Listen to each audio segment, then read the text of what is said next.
अल्लाह के नबी एक अंसारी सहाबी के जनाजे में गए। सहाबी का जनाजा कब्र में उतारा जा रहा है। अल्लाह के प्यारे नबी वहीं कब्र के पास बैठे हुए हैं और आपके सहाबे किराम भी बैठे हुए हैं। और आप जब मौत को याद करते हैं और कब्र के मनाजिर को याद करते हैं, इब्ने माजा के अल्फाज हैं, अल्लाह के रसूल रोने लगते हैं। और आप जब रोने लगते हैं, इस कदर रोते हैं हत्ता बल्लसरा, आपकी दाढ़ी आंसू से तर हो जाती है। और आप रोते रोते साहबे किराम से कहते हैं, ले मिसले हाजा फअइतु या इखवानी, ऐ मेरे भाइयों, ऐ मेरे सहाबा, इस कब्र की तैयारी करो, यहाँ तुम सबको आना है। इस कब्र में तुमको दफन होना है, यहाँ तुम सबको आना है और अपने अपने अमल का हिसाब देना है। इसलिए ऐ मेरे सहाबा, तुम यहाँ की तैयारी करो। इसलिए मेरे भाइयों, मौत को और कब्र को याद, मगर अफसोस की बात है, अभी बनारस में कुछ दिनों पहले का वाकया शायद आपने मीडिया में पढ़ा होगा कि कब्रिस्तान से 8-10 साल की लड़की की लाश को निकाल करके एक जालिम ने उसकी लाश के साथ गंदा काम करने की कोशिश की। कब्रिस्तान में बैठ करके लोग चरस और गांजा पी रहे हैं और जुआ खेलने वाले जुआ खेल रहे हैं और मोबाइल पर गंदी वीडियो देखने वाले कब्रिस्तान पर बैठ करके वीडियो देख रहे हैं। ये हमारी गफलत की इंतहा है और ये हमारी दिल की सख्ती का आलम है। मेरे प्यारे साथियों, जब इंसान मौत को याद करता है तब उसके दिल को अल्लाह ताला नरम करता है और उसके दिल से गफलत दूर होती है। और आगे बढ़ी, गफलत की बीमारी की एक और वजह है, और वो वजह है बुरे लोगों की संगत। जब आप बुरे लोगों के साथ रहेंगे, गंदे लोगों के साथ रहेंगे, धीरे धीरे आपके ऊपर भी उनका असर पड़ेगा। आप बेनमाजियों के साथ उठेंगे बैठेंगे, आपको भी नमाज के मामले में आप ढीले हो जाएं। सिगरेट पीने वालों के साथ आप उठेंगे बैठेंगे, आपको सिगरेट से जो नफरत होनी चाहिए वो नफरत नहीं होगी। आप शराबियों के साथ बैठेंगे, शराब से जो नफरत होनी चाहिए वो नहीं होगी। इसीलिए अल्लाह कुरान में कहता है, यौम यअद्दु ज़ालिमु अला यदैहि यक़ूलु या लैतनी इत्तख़ज़्तु मअर रसूलि सबीला। कयामत के दिन जालिम इंसान अपने हाथ को काटेगा और कहेगा, ऐ काश मैंने रसूल का रास्ता इख्तियार किया होता। या वैलता लैतनी लम अत्तखिज़ फुलानन खलीला, ऐ काश मैंने फलां को अपना साथी न बनाया होता, ऐ काश मैंने फलां को अपना साथी न बनाया होता। लक़द अदल्लनी यानी ज़िक्री बाद इज़ जाअनी, उसने अल्लाह के जिक्र से मुझको गाफिल कर दिया। मेरे प्यारे भाइयों, बुरे लोगों की संगत आपको बुरा बनाती है। इसीलिए अल्लाह के नबी फरमाते हैं, अलमरउ अला दीनी खलीलिही, इंसान अपने दोस्तों के दीन पर होता है। जो उसके दोस्तों का दीन होता है, जो उसके दोस्तों का तौर तरीका होता है, वही इंसान का तरीका होता है। फलयंजुर अहदुकुम मन युखालिल, इसलिए दोस्ती बहुत सोच समझ के किया करो। मुसलमान लड़कियां आज फेसबुक पर ऐसी लड़कियों से फ्रेंडशिप करती हैं जो काफिर हैं, मुशरिक हैं, बेदीन हैं, और वो कहती है साहब हम तो लड़की हैं, लड़की लड़की से तो दोस्ती कर ही सकती है। माफ करना, ये उसूल सही नहीं है।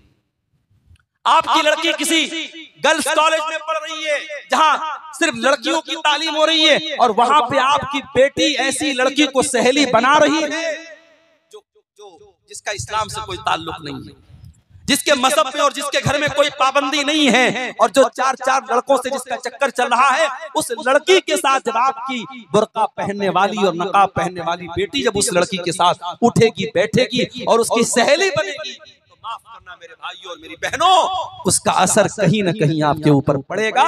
बुरी सोहबत से भी इंसान गफलत की बीमारी में पड़ता है। इसलिए अपने लड़कों और लड़कियों की दोस्ती पर भी नजर रखो कि वो किससे दोस्ती कर रहे हैं। अगर बुरे दोस्तों के साथ आपका लड़का या लड़की बैठ रहा है तो उससे भी आपके घर में बहुत बड़ा बिगाड़ आने का अंदेशा है, और ये गफलत की एक बहुत बड़ी वजह है।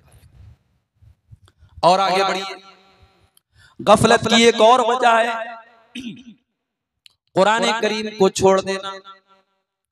अल्लाह की आखिरी किताब कुरान करीम, जिसके अंदर अल्लाह ताला ने ये तासीर रखी है कि कुरान हमारे दिलों को नरम करता है। कुरान की आयतें जब बार बार हम पढ़ते हैं, सुनते हैं, अच्छे कारी की आवाज में कुरान को सुनते हैं, हमारा दिल नरम हो जाता है। इसीलिए अल्लाह के प्यारे नबी कुरान को पढ़ा भी करते थे और सुना भी करते थे। बुखारी के अल्फाज हैं, अल्लाह के प्यारे नबी अब्दुल्लाह बिन मसूद से कहते हैं, अय अब्दुल्लाह मुझे कुरान पढ़ के सुनाओ। अब्दुल्लाह बिन मसूद कहते हैं, अल्लाह के नबी मैं आपको कुरान कैसे पढ़ के सुनाऊं, कुरान तो आप ही के ऊपर नाज़िल हुआ है।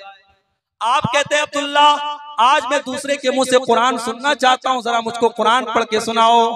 अब्दुल्ला बिन मसूद कुरान पढ़ने लगते हैं और सूरे निसा की तिलावत करते हैं। और सूरे निसा को पढ़ते हुए जब अब्दुल्ला बिन मसूद कुरान की आयत पर पहुंचते हैं, फकैफ़ इज़ा जीना मिन कुल्लि उम्मतिन बिशहीदिन व जीना बिका अला हाउलाइ शहीदा।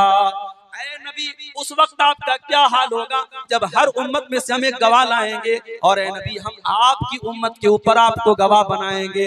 जब अल्लाह के नबी ने कुरान की आयत को सुना, बुखारी के अल्फाज हैं ज़रफ़तैना, अल्लाह के नबी रोने लगे और आपने कहा अब्दुल्ला बस करो बस करो। अब्दुल्ला कहते हैं मैंने नजरें उठा के देखा, फ़इज़ा ऐनाहु तज़रिफ़ान, अल्लाह के नबी की आंखों से आंसू बह रहे थे। मेरे प्यारे भाइयों, कुरान अल्लाह की वो किताब है, लौ अंज़लना हाज़ल कुरान अला जबलिन लरअयतहु खाशिअम मुतसद्दिअम मिन खशियतिल्लाह।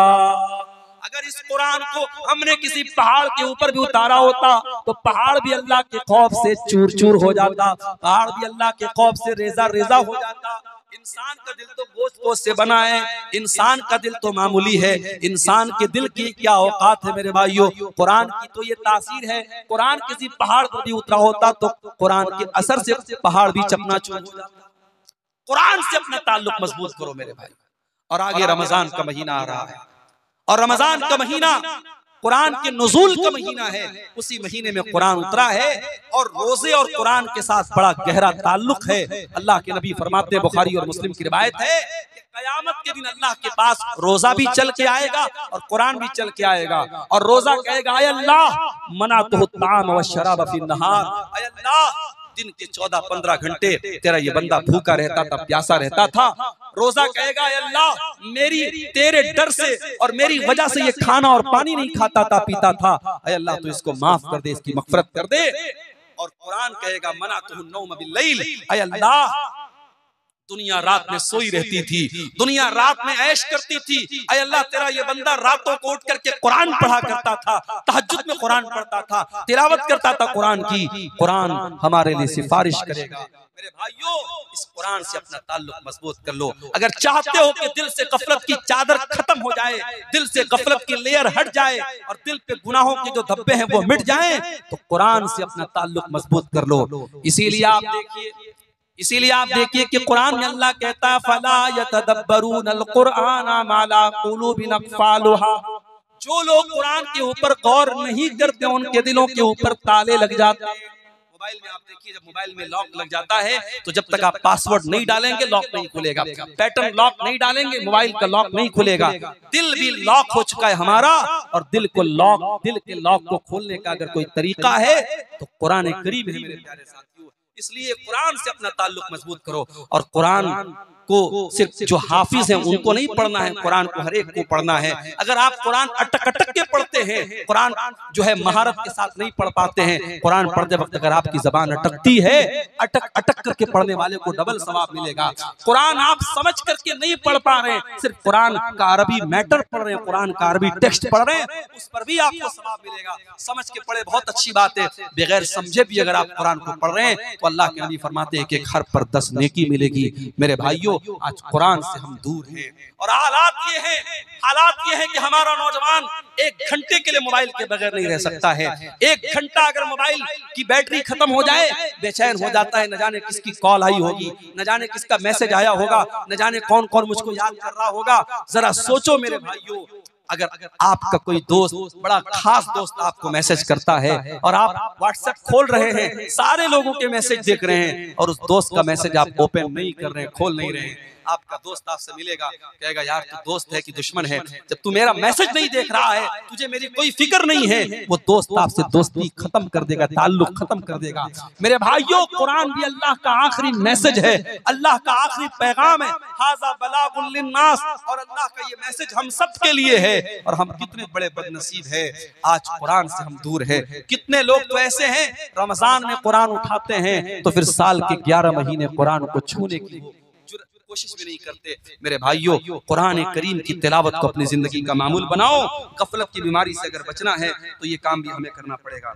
इसी तरीके से मेरे भाइयों, एक और चीज है जो हमें गफलत की बीमारी में डाल रही है, और वो है नमाज के मामले में लापरवाही। नमाज के मामले में जब आप लापरवाही करेंगे तब भी आपके दिल पे गफलत की चादर चढ़ जाएगी। इसलिए कि नमाज कौन छोड़ता है? कुरान करीम में अल्लाह ने बयान किया सूरह मरियम के अंदर, फखलफ मिन बादिहिम खल्फुन अज़ाउस सलाता वत्तबउश शहवाति फसौफ यल्कौना गय्या। नमाज को तो वही लोग छोड़ा करते हैं जो ख्वाहिशात के पैरोकार होते हैं, जो शहवतों की पैरवी करते हैं, जो अल्लाह के फरमा बरदार नहीं होते बल्कि अपनी शहवतों के फरमा बरदार होते हैं। इसीलिए बाज़ नौजवान जब हमसे पूछते हैं कि मौलाना कोई ऐसा तरीका बताइए कि हम बहुत सारी नफसानी ख्वाहिशात से बचने लगे। बहुत से हमारे नौजवान भाई होते हैं मोबाइल की गंदी आदतों में, मोबाइल में गंदी चीजों को देखने की आदत पड़ गई या किसी किस्म की बुरी आदत पड़ गई, उसका तरीका पूछते हैं। कुरान करीम की आयत की रोशनी में एक नुस्खा आपको बता रहा हूँ, कभी इसको ट्राई कीजिएगा, आजमाइएगा मेरे भाइयों मेरी बहनों। अगर आपको ये लगता है कि आप अपनी ख्वाहिशात पर कंट्रोल नहीं कर पा रहे हैं तो कुरान करीम की आयत हमें सबक दे रही है कि नमाज की पाबंदी करो। इसलिए कि जो इंसान नमाज नहीं पढ़ता है, जिसकी जिंदगी में नमाज के लिए शेड्यूल नहीं है, नमाज के लिए टाइम नहीं है, उस इंसान की जिंदगी ख्वाहिशात से घिर जाती है, वो ख्वाहिशात का पैरोकार हो जाता है। और इसीलिए अल्लाह कह रहा है फखलफ मिन बादिहिम खल्फुन अज़ाउस सलाता, ऐसे नालायक लोग आ गए नबियों के बाद जिन्होंने नमाज के मामले में लापरवाही की और जब नमाज को छोड़ दिया अपनी शहवतों के पैरोकार हो गए, फसौफ यल्कौना गय्या, और ऐसे लोग जहन्नम में डाले जाएंगे। इसीलिए अल्लाह कुरान के 21वें पारे के शुरू में कहता है अक़ीमिस सला, नमाज कायम करो, इन्नस सलाता तन्हा अनिल फ़ाहशाइ वल मुनकर, बेशक नमाज बेहयाई से रोकती है। नमाज के मामले में लापरवाही, आज माशाअल्लाह गांव-गांव मस्जिदें बन गई हैं, मस्जिदें बन गई हैं, मगर मस्जिदों को आबाद करने वाले लोग नहीं हैं। शायर कहता है मस्जिद तो बना ली शब भर में ईमान की हरारत वालों ने, मस्जिद तो बना ली शब भर में ईमान की हरारत वालों ने, मन अपना पुराना पापी था बरसों में नमाजी बन न सका। मेरे भाइयों, शानदार मस्जिदें तामीर करने से काम नहीं चलेगा, मस्जिदों को नमाजियों से आबाद किया जाता है। नमाज की जब तक आप पाबंदी नहीं करेंगे और अपने घर में भी आप नमाज का माहौल पैदा करो, आप अपनी बीवी बच्चों को भी नमाज का पाबंद बनाओ। और कुरान करीम में अल्लाह ताला ने अपने नेक बंदों की एक दुआ बयान की कि अल्लाह के नेक बंदे दुआ करते हैं रब्बना हब लना मिन अज़वाजिना व ज़ुर्रिय्यातिना क़ुर्रता अयुन, ऐ हमारे परवरदिगार हमारे बीवी बच्चों को हमारी आंखों की ठंडक बना दे, वजअलना लिल मुत्तकीना इमामा, और अल्लाह हमें तो मुत्तकियों का इमाम बना दे। एक बाप के लिए उसके बच्चे कब आंखों की ठंडक बनेंगे, एक शौहर के लिए उसकी बीवी कब आंखों की ठंडक बनेगी? जब शौहर की बीवी नमाजी होगी, जब बाप का के बच्चे नमाजी होंगे। इसीलिए अल्लाह के नबी फरमाते हैं तुम्हारे बच्चे 7 साल के हो जाएं तो नमाज का हुक्म दो, और 10 साल के हो जाएं और नमाज ना पढ़े तो उनकी पिटाई करो। मेरी माँ, जब आप मसल्ले पर खड़ी होकर के नमाज पढ़े तो अपनी 10 साल की बेटी को भी अपने साथ खड़ी करें। और इसीलिए मैं गाँव-गाँव एक बात की तबलीग करता हूँ। आपके झारखंड के कई इलाकों में मैं गया, देखा शानदार मस्जिद कायम है, अहले हदीसों की बस्ती है, लेकिन मस्जिद में जुमा में औरतों का इंतजाम नहीं है।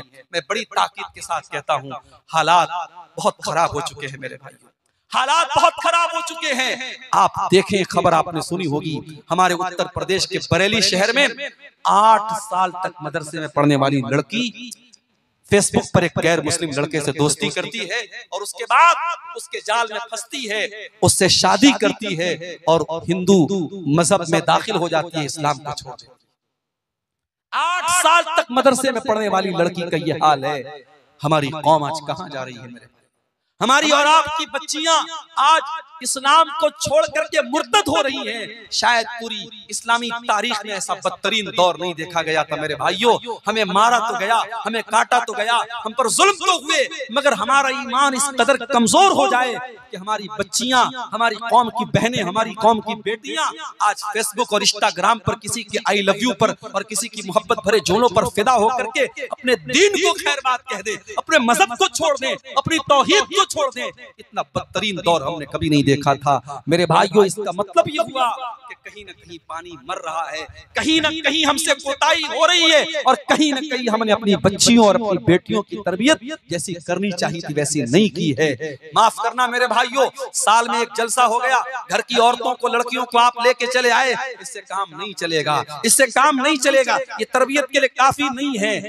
आपके गांव में अगर जामा मस्जिद है जहां जुमा का खुतबा हो रहा है, मैं बड़ी ताकीद के साथ कहता हूं, हर वो मस्जिद जहां जुमा का खुतबा हो रहा हो, आप औरतों के लिए सेपरेट इंतजाम कीजिए। उनकी एंट्री अलग हो, उनका सीना अलग हो, उनका दरवाजा अलग हो, पर्दे का माकूल इंतजाम हो। आपके घर की औरतें जब जुमा के खुतबे में जाएंगी, एक साल में 50-52 जुमा का खुतबा सुनेंगी। आधा घंटे की ये जुमा के खुतबे जब वो 50 बार सुनेंगी, उनकी दीन की बहुत सारी मालूमात उनको मिलेगी। आज कितनी औरतें हैं, उनसे आप दीन की मोटी मोटी बातें पूछ ले, नहीं बता पाएंगी। हाँ, रस्म और रिवाज की बातें आप पूछ लें, शादी ब्याह में कितने जोड़े कपड़े देना है, फलाने ने अपनी लड़की की शादी में 12 जोड़े दिए तो ये 24 जोड़े देगी, उसने अपनी बेटी को 10 ग्राम का हार दिया तो ये 20 ग्राम का हार देगी। रस्म और रिवाज के मामले में हमारी औरतें माशाअल्लाह किसी से कम नहीं है। हमारे बनारस में एक जगह हमारी रिश्तेदारी में शादी हो रही थी, शादी का सारा सामान आया तो उसमें मैंने देखा कि पुड़िया रखी हुई है।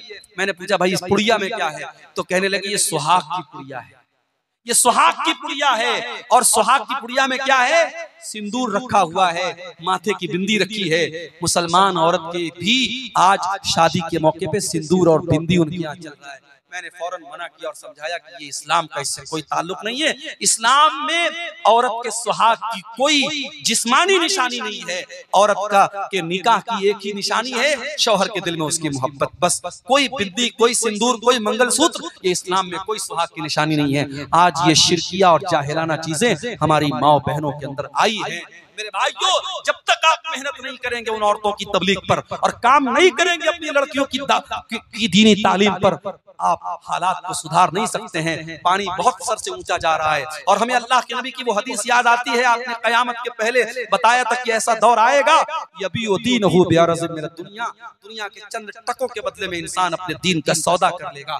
आज वो हालात हम देख रहे हैं कि चंद टकों के बदले में कितने लोग मुशरिक हो रहे हैं, मुनाफिक हो रहे हैं, कितने लोग दाढ़ी रख करके, कुर्ता पहन करके, टोपी लगा करके आज न्यूज चैनल पर आकर के, टीवी चैनल पर आकर के अल्लाह के बारे में अनाप शनाप बक रहे हैं, इस्लाम के बारे में उल्टी सीधी चीजें बक रहे हैं और शिरकिया नारे अपनी जुबान से निकाल रहे हैं। ये ईमान की कमजोरी का दौर है मेरे भाइयों, ये फितनों का दौर है। अपने बच्चों की तरबियत पर तवज्जो दो, खुद भी नमाज की पाबंदी करो और उनको भी नमाज का पाबंद बनाओ।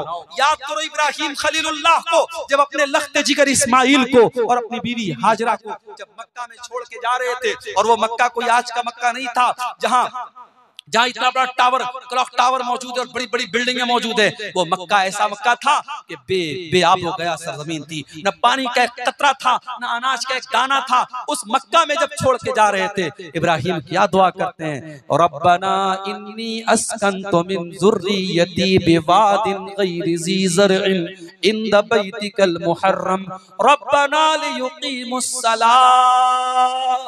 परवरदिगार, अपने बीवी बच्चे को इस बेआब हो गया सरजमीन में छोड़ के जा रहा हूँ, रब्बना लियुक़ीमुस्सलाह, ऐ अल्लाह तू तौफीक दे इनको ये नमाज कायम करें। इब्राहिम को चिंता है अपने बच्चों के नमाज कायम करने की। मेरे प्यारे भाइयों, आपको क्यों चिंता नहीं है, आपको क्यों फिक्र नहीं है? आप घूमने जाते हैं, बच्चों को लेके जाते हैं, होटल में खाना खाते हैं, बच्चों को लेके खाना खाते हैं, बीवी को लेके खाना खाते हैं। क्या आप ये गवारा करेंगे, क्या आप ये पसंद करेंगे कि आप तो जन्नत में चले जाएं और आपकी बीवी जहन्नम में चली जाए, आपके बच्चे जहन्नम की आग में जले? मेरे भाइयों, हम कभी ये पसंद न करेंगे। इसीलिए अल्लाह कुरान में बार बार कहता है, कू अनफुसकुम व अहलीकुम नारा, ऐ ईमान वालों, अपने आप को और अपने घर वालों को जहन्नम की आग से बचाओ, जहन्नम की आग से बचाओ। जिस परिवार से आप मोहब्बत करते हैं उसे जहन्नम की आग में जलता हुआ नहीं देख सकते। इसीलिए जब आप रात में तहज्जुद के लिए उठे तो अपनी मोहतरमा को भी उठाएं कि चलो उठो तुम पढ़ो। और मैं अपनी माँ से कहना चाहता हूँ, बहुत सी औरतें होती हैं रात में तहज्जुद पढ़ती हैं लेकिन शौहर को कभी नहीं उठाती हैं। अल्लाह के नबी फरमाते हैं, रहीमल्लाहु रजुलन क़ाम मिनल लैल, अल्लाह ताला की रहमत नाजिल होती है उस इंसान के ऊपर जो रात में उठ करके तहज्जुद पढ़ता है। वो अयक़ज़म रअतहु, और अपनी बीवी को उठाता है। अगर बीवी इनकार कर देती है, अपनी बीवी के चेहरे पर पानी छिड़क करके उसको उठाता है और अल्लाह ताला की रहमत नाजिल होती है उस औरत के ऊपर जो रात में उठ करके तहज्जुद पढ़ती है और अपने शौहर को भी उठाती है। मेरी प्यारी माँ और बहनों, ऐसी बीवी बनो जो शौहर के दीन में उसकी मदद करे। शौहर के अंदर कोई गलत आदत है उसको छुड़ाने वाली बनो। इसीलिए जब अल्लाह के रसूल से पूछा गया कि बेहतरीन औरत की निशानी क्या है, आपने 3 चीजें बताई। पहली चीज अल्लती तसुरहु इज़ा नज़र, जब शौहर देखे तो खुश हो जाए। दूसरी चीज व तुतीहु इज़ा अमर, जब शौहर कोई बात कहे तो माने। और तीसरी चीज वला तुखालिफहु फी नफ्सिहा व मालिहा मा यकरा, शौहर के माल की और अपने इज्जत व आबरू की हिफाजत करे। ये कीमती औरत की निशानी है। तो मेरे भाइयों, नमाज का माहौल अपने घर में पैदा करो, बीवी बच्चों को भी नमाज का पाबंद बनाओ और खुद भी नमाज का पाबंद बनाओ। जब तक हम नमाज की पाबंदी नहीं करेंगे, दिल से गफलत की चादर खत्म होने वाली नहीं है। और आखिरी चीज जो बयान करके मैं बात खत्म करूंगा मेरे भाइयों, गफलत की एक और बहुत बड़ी वजह यह है, जब हम गुनाह पर गुनाह करते चले जाते हैं, जब गुनाह हमारी नजर में हल्के हो जाते हैं और गुनाहों को हम खतरनाक समझना छोड़ देते हैं, तब भी हम गफलत के शिकार हो जाते हैं।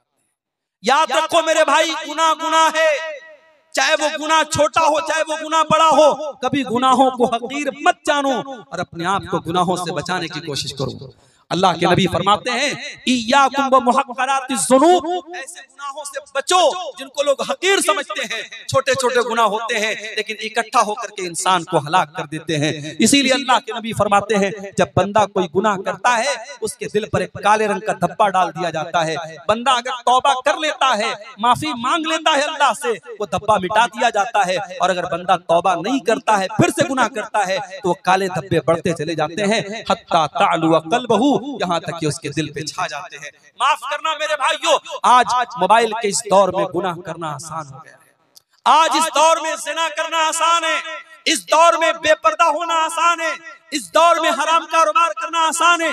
और गुनाहों का आसान होना भी बहुत बड़ी आजमाइश है मेरे भाइयों। जिस दौर में गुनाह आसान हो जाए, उस दौर में अपने दामन को गुनाहों से बचाना ये जिहाद से कम नहीं है। इसीलिए अल्लाह के नबी ने फरमाया था, बदाल इस्लाम गरीबा, इस्लाम जब शुरू हुआ था तो अजनबी था, वसयऊदु कमा बदा गरीबा, और एक ऐसा दौर फिर से आने वाला है जब इस्लाम पर अमल करने वाले अजनबी बन जाएंगे। इस्लाम पर अमल करना लोहे के चने के चबाने जैसा हो जाएगा। इस्लाम पर अमल करना हाथों में अंगारे लेना जैसा हो जाएगा।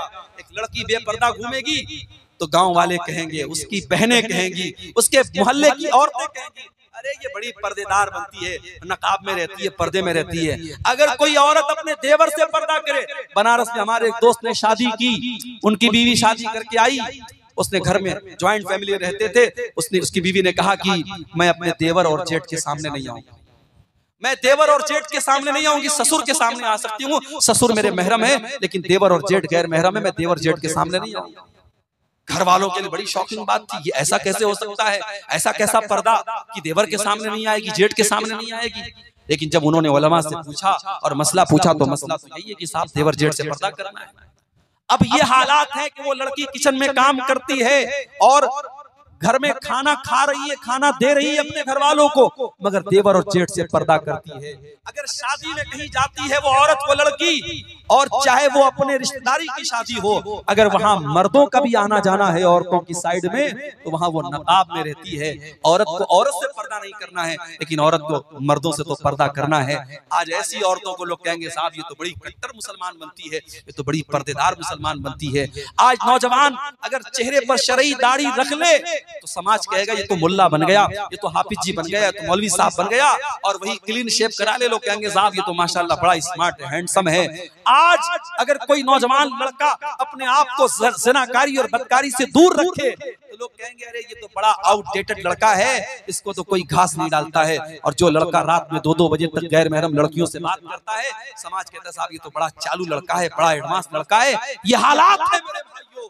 गुनाहों को शैतान ने इतना अट्रैक्टिव बना दिया कि गुनाह करने वाले को लोग बड़ा अक्लमंद कहते हैं और गुनाहों से बचने वाले को लोग बेवकूफ समझते हैं। अल्लाह के रसूल ने फरमाया सल्लल्लाहु अलैहि वसल्लम, बदाल इस्लाम गरीबा, इस्लाम जब शुरू हुआ था तो अजनबी था और इस्लाम आगे चल करके फिर से अजनबी हो जाएगा। जब ऐसा दौर तुम देख लो, फतूबा लिल गुरबा, तो तुम भी अजनबी बन जाना, तुम भी दीन के ऊपर चलने वाले बन जाना। जमाना गाली दे तो सुन लेना, जमाना बुरा भला कहे तो सुन लेना, जमाना तुम्हारी राह में रोड़े अटकाए तो सुन लेना। और हमें याद है कर्नाटक की उस लड़की का बयान, कर्नाटक की उस लड़की की हिम्मत को सलाम, जिसने जालिमों के ढेर में और जालिमों के झुंड में पर्दे में गई थी और उसके सामने जब शिरकिया नारे लग रहे थे, मुस्कान नाम की उस लड़की ने कहा था, अल्लाह की तकबीर का नारा बुलंद किया था, उसने अपने पर्दे का पावर दिखाया था। मेरी प्यारी माँ और बहनों, आज भी पर्दे के अंदर एक ताकत है। एक मुसलमान लड़की जब पर्दे में निकलती है, दुनिया जानती है ये पर्दे वाली लड़की है, इसको छेड़ा नहीं जा सकता। अभी आजकल एक आपने न्यूज देखी होगी, बंबई से कोई पर्दे वाली आपा है, वो साहब पैदल हज करने के लिए निकली हैं। अभी एक मसला किसी तरीके से खत्म हुआ केरल के शहाब भाई का, वो बेचारे किसी तरीके से पैदल हज करके आए। अभी एक नई आपा आई है, पैदल हज करने वाली है।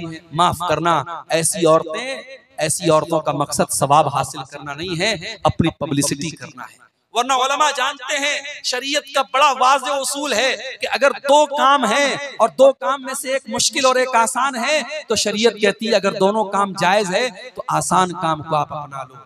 अगर आपको नमाज पढ़नी है और ठंडी छांव भी मौजूद है और कड़ी धूप भी है, तो कड़ी धूप में खड़े होकर नमाज पढ़ना कोई सवाब का काम नहीं, आप ठंडी छांव में खड़े होकर नमाज पढ़िए। अगर मस्जिद में पंखा है और पंखा चला करके आप नमाज पढ़ सकते हैं, तो कोई जरूरत नहीं कि आप पसीना खाएं। अगर हवाई जहाज का इंतजाम है और आप 4 घंटे में आप जो है झारखंड से, रांची से आप जद्दा पहुंच सकते हैं और आप पटना से जद्दा पहुंच सकते हैं, तो कोई जरूरत नहीं है आप पैदल आप हज करने के लिए निकलें और दुनिया को अंदर के अंदर पब्लिसिटी करें। आज दीन को पब्लिसिटी का भी एक जरिया बना दिया गया है। मेरे भाइयों, आज हालात ये हैं, मुंबई के एक बहुत बड़े कारोबारी, मुंबई और गुजरात के एक बहुत बड़े कारोबारी फैमिली में शादी होने वाली है। अभी शादी के पहले की जो तकरीबात हैं, जिसको प्री वेडिंग सेरेमनीज कहा जाता है, उनकी शादी की उस तकरीबात में 9 अरब रुपये खर्च हो चुके हैं। और अमेरिका से एक नाचने गाने वाली को बुला करके 74 करोड़ रुपया देकर के उससे नचवाया गया था और मीडिया ताली बजा रहा है। और हमारे बॉलीवुड के बड़े बड़े सुपरस्टार उस शादी में जा रहे हैं, किसी को कोई फर्क नहीं पड़ता है। और वही 2 महीने 3 महीने के बाद जब हमारा बकरीद का त्योहार आएगा और हिंदुस्तान भर के मुसलमान जब कुर्बानी करेंगे, तो इस मीडिया को सांप सूंघ जाएगा और ये मीडिया इस्लाम की दुश्मनी में कहेगा कि साहब मुसलमानों को कुर्बानी नहीं करनी चाहिए, बेजुबान जानवर मर रहे हैं, इतना पैसा जानवरों की कुर्बानी पर खर्चा हो रहा है, इतने पैसे से कितने गरीबों का मकान बन सकता है, कितनी गरीब बेटियों की शादी हो सकती है। उन धोखेबाज मीडिया वालों से जाकर के कोई क्यों नहीं कहता कि 9 अरब रुपये एक शादी की तकरीबात पर खर्च कर दिए गए। जिस देश में 85 करोड़ लोगों को, गरीब लोगों को फ्री में राशन दिया जा रहा है, उस देश में एक इंसान की शादी पर 9 अरब रुपये खर्च किए जा चुके हैं। क्या मीडिया का ये फर्ज नहीं बनता कि वो इस पर भी लोगों को जागरूक करे कि उस 9 अरब रुपये से बहुत सारे गरीबों के काम हो सकते थे। मेरे प्यारे साथियों, असल चीज ये है, लोग इस्लाम के दुश्मन बने हुए हैं, इस्लाम को मिटाने की बहुत सारी प्लानिंग हो रही है, मगर याद रखो इस्लाम की फितरत में कुदरत ने लचक दी है, उतना ही ये उभरेगा जितना के दबाओगे। इस्लाम अल्लाह का वो चिराग है जिसे बुझाया नहीं जा सकता है। नूरे खुदा है कुफ्र की हरकत पे खंदजन, फूकों से ये चिराग बुझाया न जाएगा। इंशाअल्लाह इस्लाम कल भी था और आज भी है और कयामत की सुबह तक बाकी रहेगा। हमारी जिम्मेदारी ये है कि हम अपने दिलों को गफलत से दूर करें मेरे भाइयों, और जो चीजें मैंने बताई हैं, इन असबाब को दूर करके हम अपने दिलों की गफलत को दूर कर सकते हैं। और अगर हम नहीं करेंगे तो याद रखो फिर हालात वही होंगे कि हरम में बैठकर भी लोग मोबाइल पर वीडियो गेम खेलेंगे और रमजान के मुकद्दस महीने में भी लोग बेहुरमती करेंगे। और आज आप देख लें कि इस गफलत की बीमारी ने आज हमको कहां लाके खड़ा कर दिया है। मेरे भाइयों, मैं गुजारिश करता हूं आप सबसे कि हम सब अपने दिलों को टटोलें और अपनी गफलत को दूर करें। दुआ करते अल्लाह ताला से रब्बुल आलमीन हमें अपने दिलों की सख्ती को, हमारे दिलों की सख्ती को रब्बुल आलमीन दूर फरमाए, हमें अपने गुनाहों से सच्ची तौबा करने की तौफीक अता फरमाए। आने वाले रमजान को हमारी इस्लाह का महीना बना दे, हम सबको अपनी इस्लाह करने की तौफीक अता फरमाए। रब्बुल आलमीन हमारी नौजवान नस्ल को अपने गलत कामों से बाज आने की